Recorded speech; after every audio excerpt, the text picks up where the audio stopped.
You are the most important relationship. Before you swipe, text, or worry about being too much, start with you. Grow Therapy helps you build self-worth, set boundaries, and show up as your full self. Whether it's your first time in therapy or your 50th, Grow makes it easier to find a therapist who fits you, not the other way around. They connect you with thousands of independent licensed therapists across the U.S., offering both virtual and in-person sessions, nights and weekends. You can search by what matters, like insurance, specialty, identity, or availability, and get started in as little as 2 days. And if something comes up, you can cancel up to 24 hours in advance at no cost. There are no subscriptions, no long-term commitments. You just pay per session. Grow helps you find therapy on your time. Whatever challenges you're facing, Grow Therapy is here to help. Grow accepts over 100 insurance plans, including Medicaid in some states. Sessions average about $21 with insurance, and some pay as little as $0 depending on their plan. Visit growtherapy.com/booknow to get started. That's growtherapy.com/booknow. growtherapy.com/booknow. Availability and coverage vary by state and insurance plan. How would founding fathers regard America today, specifically America's liberties and the role of government? That's the topic of today's Bold and Blunt, and I'm your host, Cheryl Chumley, giving you a Christian conservative look at today's news, politics, culture, and events. You know, that's a fun question that people always ask, right? How would founding fathers regard what's going on in America today? Would George Washington look at what he helped usher in with favor or with disapproval? What about Thomas Jefferson? Would he applaud how his Declaration of Independence is being played out in modern day America, or would he be horrified? And so the list goes on down the list of founding fathers. How would they view what's taking place in America today?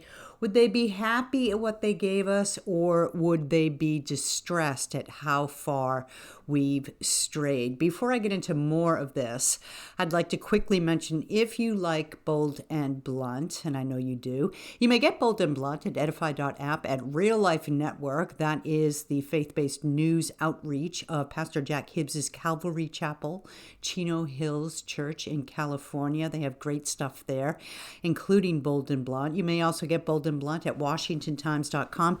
Just scroll to the bottom of the WashingtonTimes.com webpage there and find the newsletter section. Click on it and find Best of Cheryl Chumley. That's my newsletter. Yes, I had to think about my name for a second there, I guess. I was about to say Best of Bold and Blunt, but the newsletter is called Best of Cheryl Chumley. And in the newsletter, you get the stuff that I write at the Washington Times, my commentaries and all that great stuff. And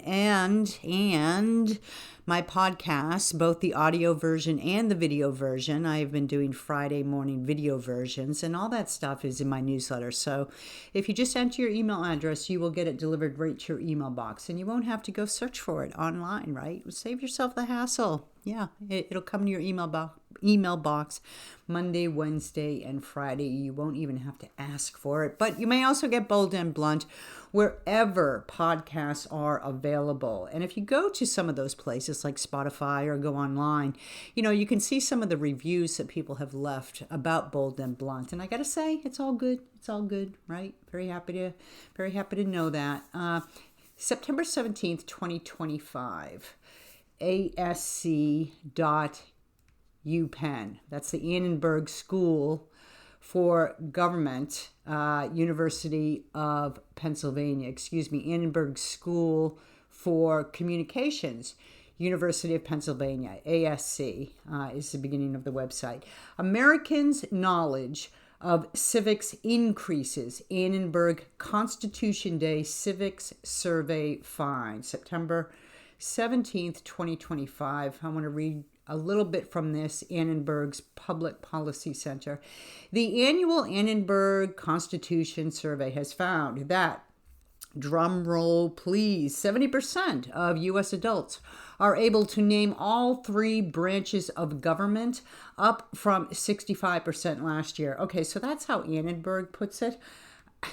I think I would have put it a little bit differently. I would start with, who are these 30% of U.S. adults? Seriously? You can't name the three branches of government? I mean, yeah, 70%, that's a decent number. In school, that would have been a C minus, just up from a D, right? A couple points away. That's kind of bad. It's nothing really to brag about. Something as simple as naming all three branches of government, right? Judicial, legislative, executive. I would like that number, that 70%, to be, 99%. Go for 100. But at least in the 90s. I mean, are we supposed to be happy about that? And that's up. That's up from 65% last year. Well, 2024, right? That's up from a D, 65. Go back to school, 65 was a D. Anyhow, if that's the best we got, then that's the best we got. So we might as well be happy about that. Yay, 70% of U.S. adults. Good for you. Boo, 30%, read a book, right? Turn off the TV, read a book. Just read a little history book. You know what? Read the Constitution, right? It's so short, so short. Congress takes the Constitution and they torture it and they devise bill after bill after bill after piece of legislation out of it. And then the lawyers get a hold of it and they pretend like this Constitution that founding fathers gave us is this really scholarly document that only the best and the brightest, the 1%ers out there, can actually understand and interpret it. And more importantly than that, apply it. And then they write like 1,000 and multi-thousand page bills out of like a single line in the Constitution, right? But it's really not like that. And this goes to the point of how far have we strayed from America's founders' intents, right? The framers gave us the concept of limited government, of government working for the people, of individuals being endowed by the Creator with certain unalienable rights, God-given, right? Life, liberty, pursuit of happiness, and that governments were put in place to protect what already individuals get just by being born in America. That is to say, God-given rights and liberties. So, if you're taking the Constitution and you're stretching it and pounding it and hammering it into something that is so convoluted and confusing, only a top tier Ivy League, well, I don't know, Ivy League maybe of 50 years ago, top tier Ivy League of 50 years ago, law school graduate can understand and apply, then something's wrong there, because the Constitution is not supposed to be that complex, and it really isn't if you read it, which goes back to the point I was making a minute ago. Those 30% out there, read the Constitution. It just takes 10, 15 minutes out of your life, or maybe a little longer if you're part of this 30% crowd. It might take 30 minutes, but that's less than a DC commute, right? I mean, seriously.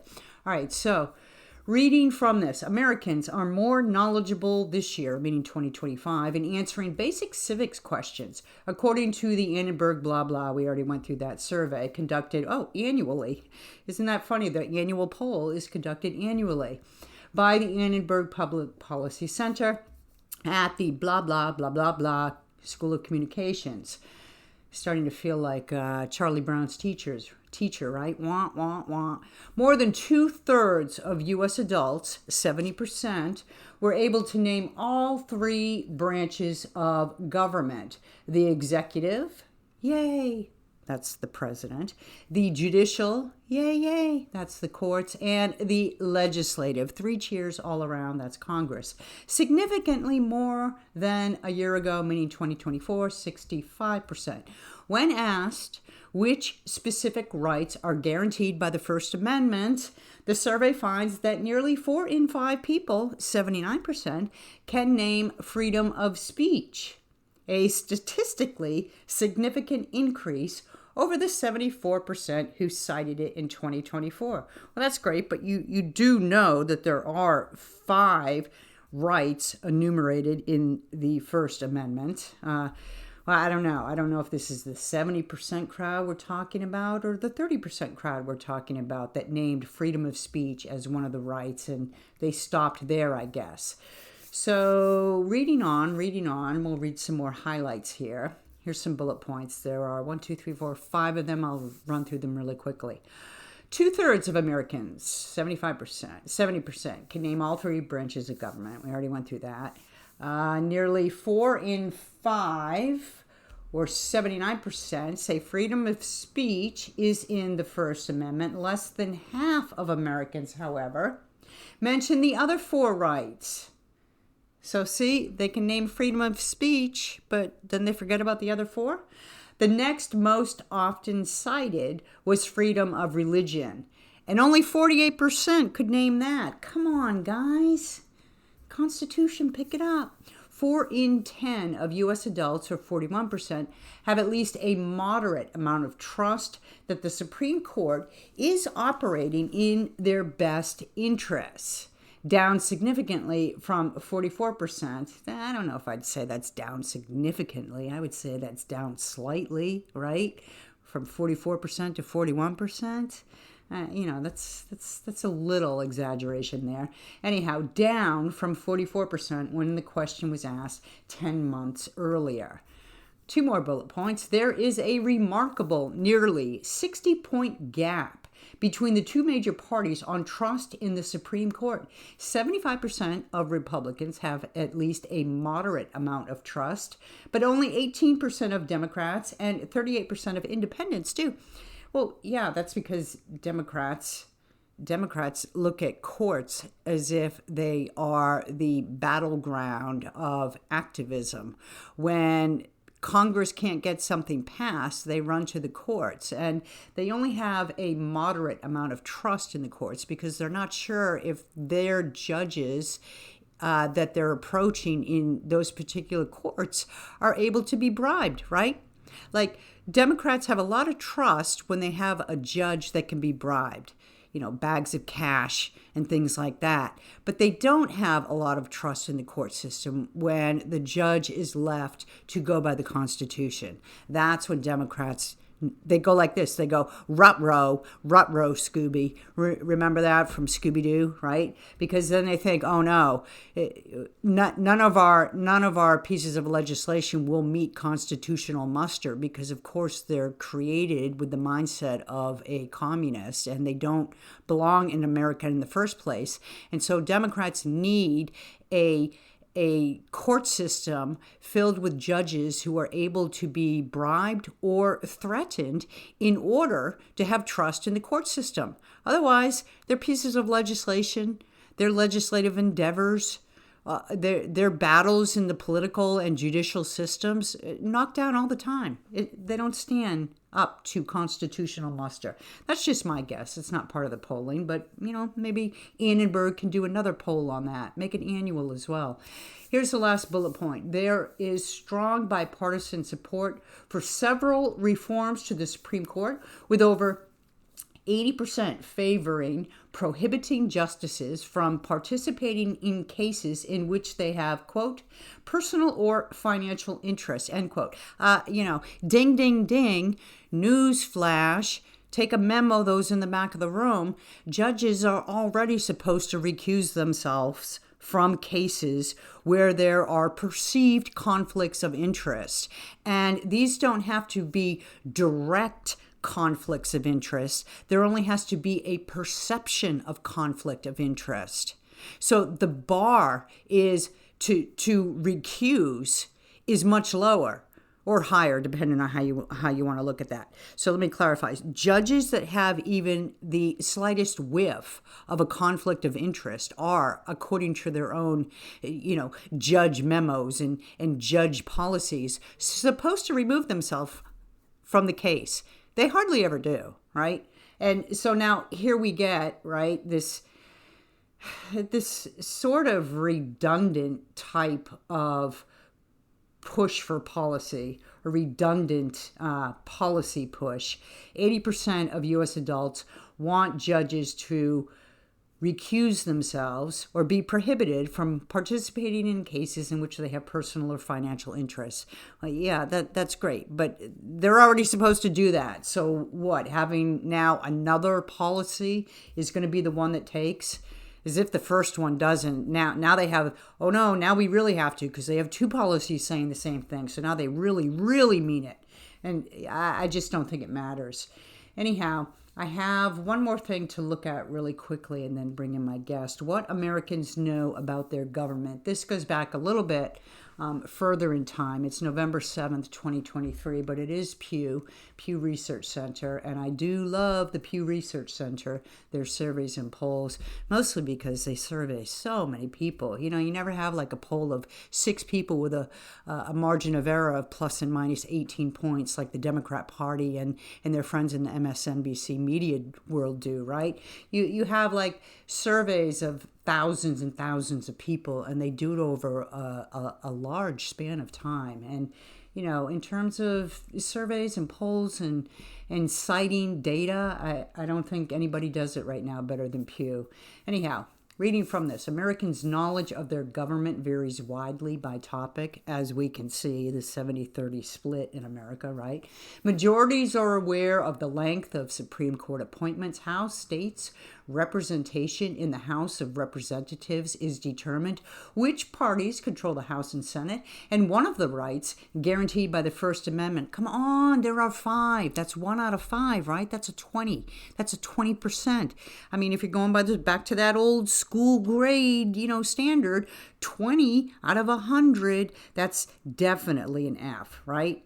I mean, that gets you like thrown in the back of the classroom for sure, if not in the principal's office. Fewer Americans, Pew continues, correctly answer questions about the filibuster, the length of a Senate term, and how a presidential election is decided in the event of a tie in the Electoral College. And I'd like to add to this, Pew may get into it further down in their pages about this survey, but just in case they don't, I would say that most people don't even understand the Electoral College and why framers gave us that system in the first place. And certainly Democrats, as a party and individually, Democrats want Americans to forget the idea behind the Electoral College. They want just a straight popular vote because it's much more able to be manipulated, and elections are opened up. The presidential election is opened up without the Electoral College to all kinds of fraud perils and so forth and so on. Again, it's the Democrat way. Cheat to win, and the means, it doesn't matter about the means so longer the end is achieved. Well, the whole reason for going through all this, what Americans know about their government and what Americans don't know about their government, is because my guest today has a new book out called Reviving Our Republic. And what he does is he looks at George Washington's farewell address to the nation, and he combed through it, and he found Washington's basic bullet point advisories to the future American citizenry in hopes that they would take his advice and save the republic, right? So he looks at George Washington's farewell address, breaks it down into bullet points of recommendations from Washington on how to save America's republic. Mike Bedenbaugh, thank you so much for being on Bold and Blunt. So great to have you here. Thank you so much. I appreciate you having me. Well, I'm really looking forward to our discussion because it's very interesting to me how founding fathers would regard anything that is going on today. But we're going to talk about how founding fathers would regard the Trump administration and President Donald Trump. First off, aside from being a Navy veteran, what is your background?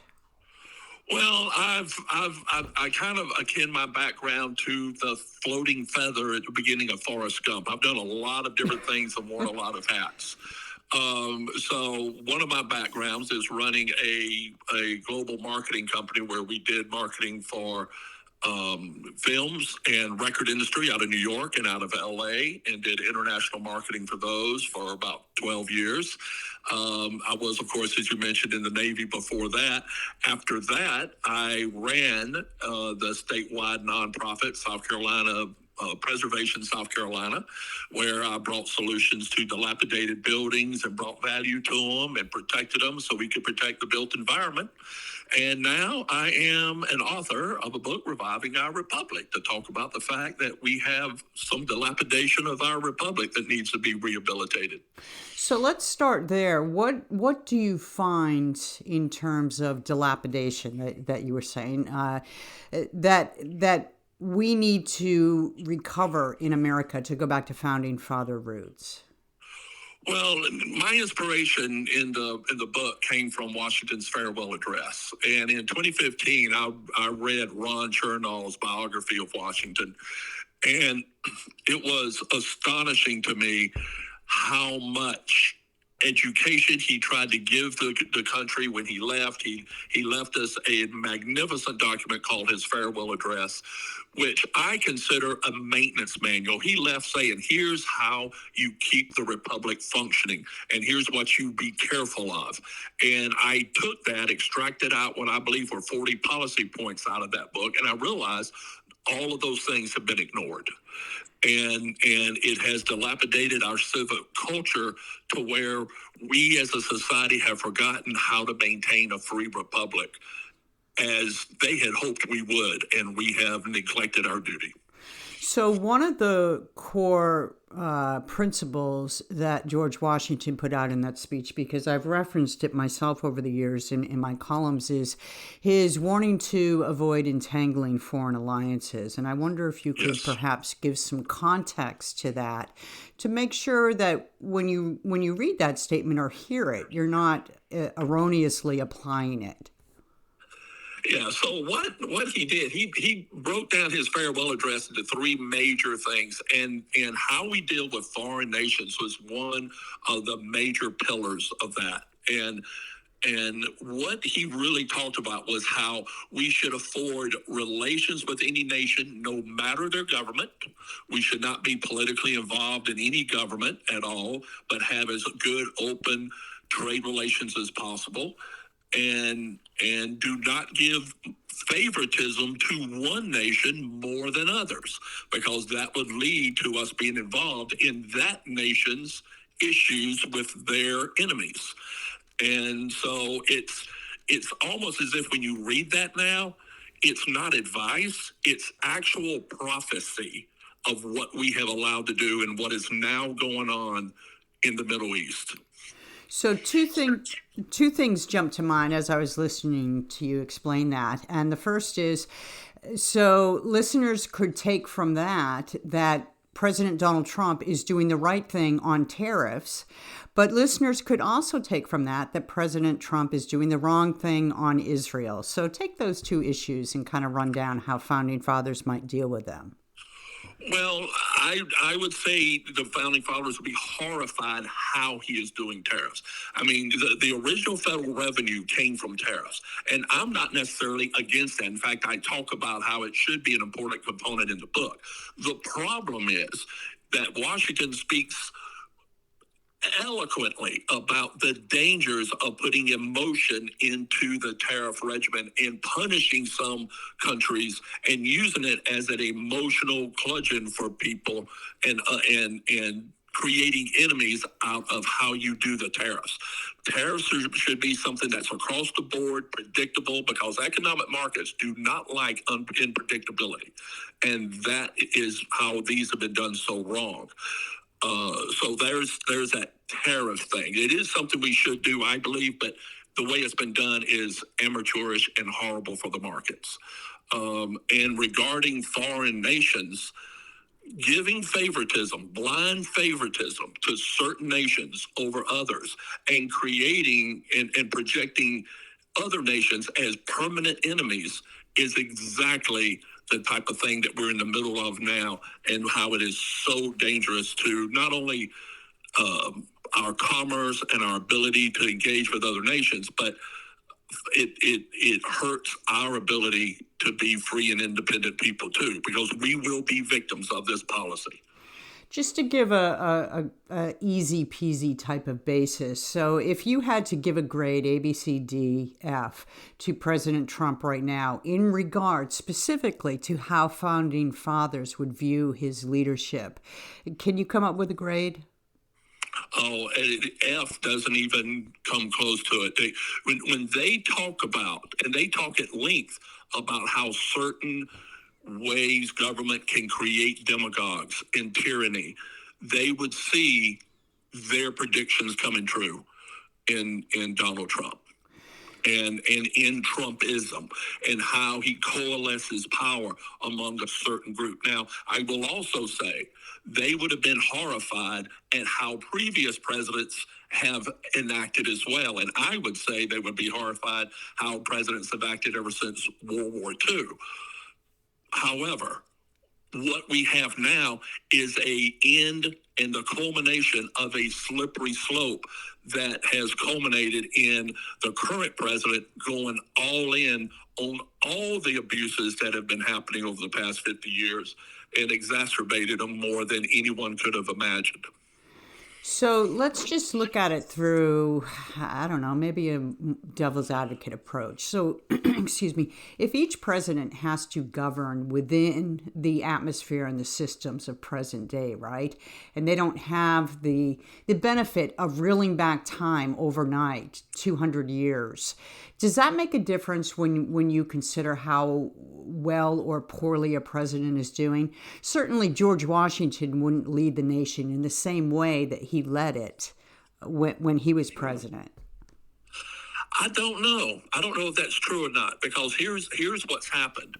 Since World War II, we have created systems to protect our status as a world hegemonic power in economics and military. That existence would have been something that would have been abhorrent to George Washington. And the systems we put into place to protect that system are counter to the systems you put into place to protect the constitutional order that they had hoped to establish under the Constitution. So I would say that if our governing system hadn't been compromised through wealth and power as they predicted it could be, we wouldn't necessarily be in the position we're in now. So when I'm looking at your book and I'm going through the 40 points that you talk about, what are some of the easier, quicker ones that this administration and coming administrations could take to return us to a state that founding fathers would have liked to see? Well, the greatest hits that everybody loves saying is things like term limits and keeping Congress from trading stocks while they're in office. And those are literally low-hanging fruit and easy, yet as much as they talk about it, no one does it. And as much as I see representatives running on the policy that we should have term limits, none of them have enacted term limits on themselves. So it's all disingenuous politics. One of the biggest things that wouldn't be easy in the sense of the constitutional amendment, but I think would get vast popularity, is to differentiate within the Constitution what makes a person, what makes personhood. And we should differentiate between artificial personas, corporations, and individual citizens, which are voting, individual persons, which are citizens. And because it's that inability to define these properly is what has led to Citizens United decision that is now allowed dark corporate money into elections. That was allowed because that distinguishing element has never been clarified, and that would do the most to take big money out of politics. And then out of that, we should have a system to where if you're running for office, the only money you can accept for your office are from individual voters who can vote for you. And that's it. What did you... That will do a lot.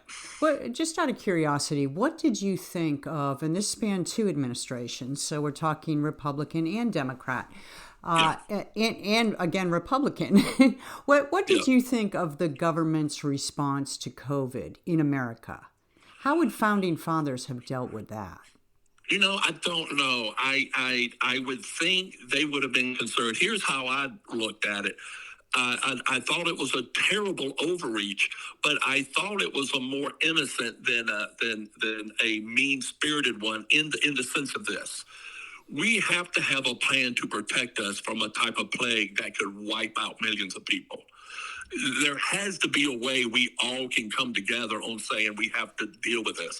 I think the way it was done and how it was politicized compromised the policy and did terrible damage to that. But just like we have a draft system in place, that if we were attacked with overwhelming force, the government has the right to come in and take away the short-term rights of people and then put them in the military to defend us through a draft.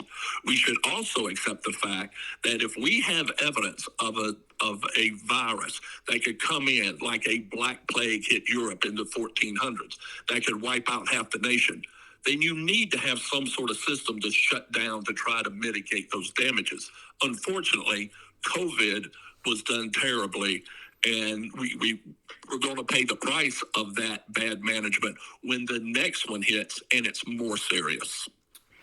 There are people today who say, and you know, this has sort of been the debate from the very beginning, right? The Federalists versus, so the argument has been had from the beginning. But there are people today, particularly in the court system, who say that the Constitution is a living, breathing document. So if you hold that point of view, then why would the Constitution and America's Republic need to return to Founding Father days? Like, what would be your argument to them? Well, one, it's not a living, breathing document. I don't believe that. I believe it is a fixed document that can be changed. When people say it's living, breathing, it just means, well, now we can interpret these phrases this way because this is the current trend. And that is what's got us into the mess in the past 60 years. Just like any of us who sign contracts with whatever relationships we have in corporations and vendors, those contracts, even though we go away, are still as we intended them to be. The Constitution is a contract between the federal government, the states, and the individual people. And if we were to be originalist and see how it was interpreted, then we could make amendments and make that law stick. Just like the Citizens United issue, I think it was a horrible policy to allow, but I do believe technically the Constitution allowed it. So instead of fussing about the political Supreme Court, if people would have focused on the simple notion that let's do an amendment, which nobody does, but that's what needs to happen. Do an amendment and fix it. And that fixing, I think, would be about natural persons versus artificial personas. Let's just wrap up with this last issue because it's the hottest one in America, and it has been for some time, immigration. Founding Fathers on immigration and Founding Fathers on Trump's immigration agenda and policy. How would you rate both of those areas? Well, it wasn't as much of an issue then because they needed immigration. They wanted immigration. And a lot of these people were sons of immigrants. Most of the people that fought in the revolution either came here as an immigrant only 10, 15 years before, or were the children of them. So I think what they would see what's happening now is what we have in our immigration system is an outcome of the dysfunction because of us losing our roots in how we govern ourselves that we have lost. And I think they would be horrified on how we have lost the rule of law and the federalization of police in order to deal with something that could be dealt with within the rule of law. And they would be horrified how it's been enacted the past year especially, but also horrified by how the Biden administration let millions of people in that led to this reaction to it. So I think they would see the importance of having good people who want to be Americans. But we need to have a system that allows that to happen and not criminalize those who came in thoughtfully, even though we see it as illegal, but allow them a way to contribute to the American experiment. It's so interesting to me to look at how the Constitution then versus now is being played out. Yeah. I really do appreciate the discussion. Mike Bedenbaugh, thank you so much, author of Reviving Our Republic. And I assume people can get that book anywhere books are available. They can on Amazon and on our webpage, revivingourrepublic.com, and it's on Amazon. And I'm confident that this contributes a recipe book to where we can become a functioning republic again. And thank you so much for giving me time for us to have the conversation. Well, it's very timely as we head into the 250th, right, of our country. Yes, it is. So thank you very much, Mike. Have a great day. You too, Cheryl. Take care. Bye-bye. And that's another Bold and Blunt. Remember, if you like Bold and Blunt, you may get Bold and Blunt at edify.app, at Real Life Network, at WashingtonTimes.com, and of course, wherever podcasts are available. Tune in next time. In the meanwhile, don't forget, stay blunt, stay bold.